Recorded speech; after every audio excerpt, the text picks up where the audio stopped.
Okay, I want to get back to, sorry, we got cut off there, and I had just gone on a 5-minute rant explaining or responding to comments. And I think the last place I was Rosenstein.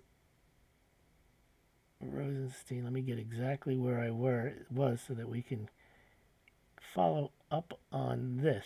Okay, so JR Innovation said Rosenstein signed off on the FISA spying on Trump.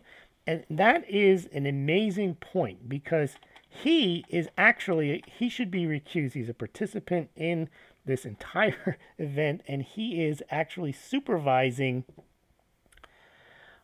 Mueller. Now, the only reason he's supervising Mueller, and the only reason that Mueller is there in the first place, is Rosenstein recommended that Comey be fired. Then Comey gets fired, and then decides to leak the information about his conversations with Trump and why he was fired in order to get a special prosecutor appointed. So Rosenstein appoints the special prosecutor, which never should have been appointed, and he then gets to supervise Mueller. Now, if Jeff Sessions had been the attorney general and had not recused himself for standing next to a Russian during the Republican convention, then Rosenstein never would have been able to appoint Mueller. And my point about Sessions is, and we're going to get into Joshua's comment in a second, is that perhaps Sessions was initially a plant in the first place to follow or to track Donald Trump on the understanding that if he was in the campaign and he was one of the first people to be with Donald Trump, then he might get appointed attorney general, and you might have just this exact scenario where Sessions could be neutralized, and then they can have their own people in, and they can continue to follow up on Donald Trump on the Russian angle. Now, that's possible. I'm not saying it did happen, but let's look at what Joshua says. He says, the Rosenstein letter was, in my opinion, a brown nose, an unnecessary one because he's a usual idiot for the opposition. We are playing these idiots like a fiddle. We're going to get to that in a second, but let's look at what JR Innovation says. Comey took part in the conspiracy too. He ordered the FBI informant Stefan Halper into the Trump campaign.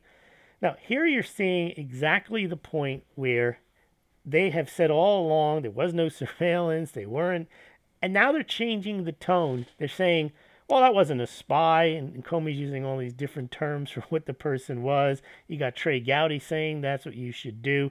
So they went from, it's, the old Microsoft thing where it's not a bug, it's a feature, that they weren't spying. Well, yes, there was somebody there, but you don't want to call him a spy. He was there to help Trump. Now, Joshua says, again, I contend the Sessions recusal is a brilliant piece of long-term PR because when the entire SC fails, there was never any crime.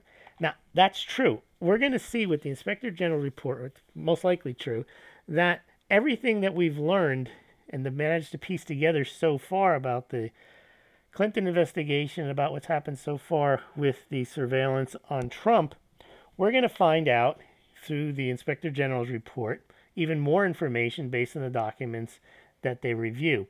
The problem I have with that theory, though, is that I think became the MO. In other words, that Trump now knows and the Trump team knows everything that's happened. They've seen what's happened. They know that it's all going to come out, and they're just going to allow all the events to play out. But I'm not sure that Sessions from the beginning recused himself so that this whole charade could take place. The reason I'm suspicious of that is because even when the information comes out, we've had the Never Trumpers, they've been convinced, and they've been convinced for over a year now, that Donald Trump has done all these things that law enforcement has said that they have done. And even if the facts come out otherwise, and even though they've been saying that you have to support our intelligence agencies, you have to be listening to them, they're the right ones.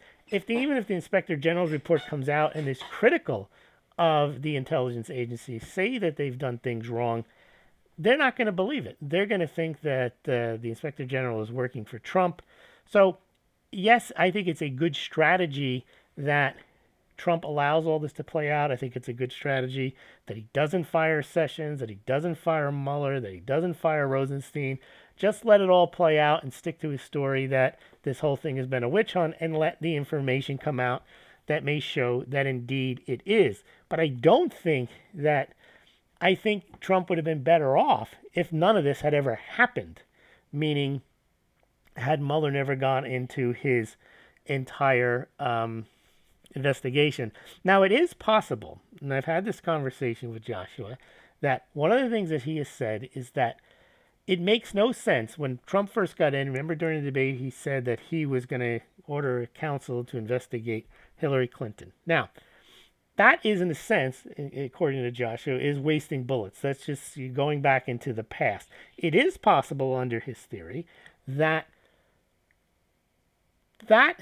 while it may have expended, it may like feel good and it may kind of clear up a chapter, but it doesn't really. The real issue is if you tie the two stories together, if you tie together the exoneration of Hillary Clinton and you look at the people who are working on the Hillary Clinton exoneration, where the same people are also working on, or some of the same people that are working on trying to, quote, frame Trump. If it all comes out that way, it is far better not to have just gone after Hillary Clinton, because then you never would have got into, the focus would have been on appointing a counsel to go after Hillary Clinton, but there never would have been a counsel to figure out whether Trump had been spied on and the rationale, because the two cases actually are connected. If we follow one of the narratives, which is that they wanted to exonerate Hillary, they were working hard to do that. They didn't want Donald Trump to win, but they wanted an insurance policy, so they created this Russian collusion. So, if that is the case, then it does make sense to allow everything to come out on both investigations. So we'll see what happens there. But I'm not sure. I think that became how they wanted to play it. But maybe they knew that it was best to play it this way and allow them the full reign. The danger there, though, is I think they've done significant damage because there are a lot of people who believe the narrative that Hillary Clinton did nothing wrong with the email because she was exonerated by the Justice Department and by the FBI, and also believe that Trump did indeed collude with Russia. However, if it turns out that all this stuff is proven to have been, according to the narrative, that they improperly handled Hillary Clinton's email investigation, and then they also went after Trump illegally by creating the false dossier and using that as basis for some of the FISA warrants, that actually could be an entire clearing of a lot of the people at the FBI and discrediting of all of them. So that is one way it could all play out. It all depends on whether the Inspector General's report shows or actually documents all of these things.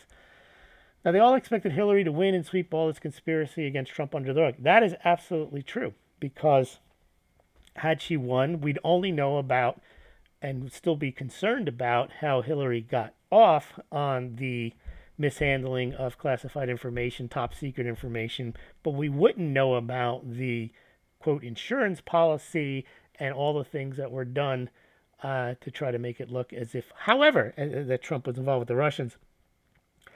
One of the main points of, it wasn't just the FISA warrants, but this went well into after he got elected. That's what's interesting, because we would have found out it when if Hillary Clinton had been elected, then there would have never been any meeting with Comey and Donald Trump, and Comey telling Trump about the Russian prostitutes and peeing and all that kind of stuff. So they continued through with the anti-Trump Russian collusion, and I think they needed to take him out fast. I think that was the reason for having that meeting as he was before he was even inaugurated. They wanted to get that out there. They figured if they can get it out there, and the public would be so shocked and so disgusted that Donald Trump had actually colluded with Russia, that maybe it might lead to a fall off in his popularity, and they could get rid of him quick, fast, and in a hurry. I think the longer this, it's beyond now hopeful that they're going to be able to oust him in that way, especially with the economy doing as well as it is. He does have a diehard support base. And the people that are against them, they're just as strongly against them as they were, but there's no way you have the numbers for impeachment, and there's just not a 65% of the people that would support removing Donald Trump. All right, let's see. They will say, of course, the entire New World Order puppet Obama administration is weaponizing the federal agency to go after conservatives. And that's true, not just with the... we've seen the federal government being used by Republicans, Democrats, whoever's in power. Nixon had an enemies list. He had targeted people with the IRS. Obama appears to have done the same. They will say that, but it won't land.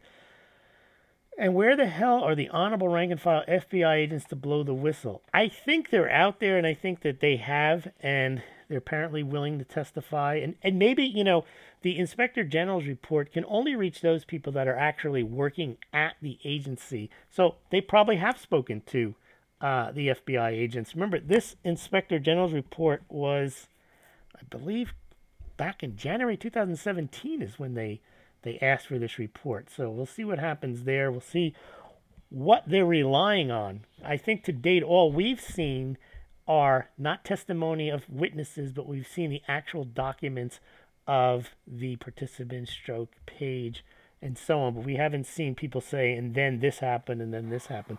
Priestap is also important to this. We haven't heard much about him, so we'll see what happens with him. They totally expected Hillary to win. That's why they used Global Intocom Front Group to leak the data and taint discovery proactively. Gowdy's not to be trusted, by the way. The good guy FBIs were all compartmentalized away during the ops during Obama. Your mic just cut out. Yes, it did, and we're back, no audio. Cat got his tongue. Everyone in D.C. is compromised to some degree or another.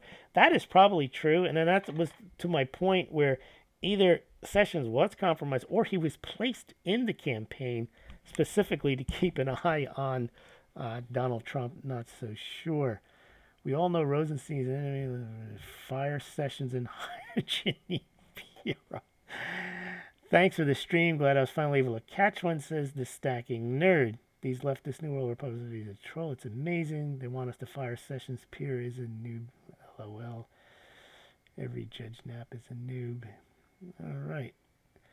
Well, that about does it. Sorry for the breakout, but if you put these two together, the one we just heard, the prior stream and this one, you can get a sense of what might be happening when the Inspector General's report comes out.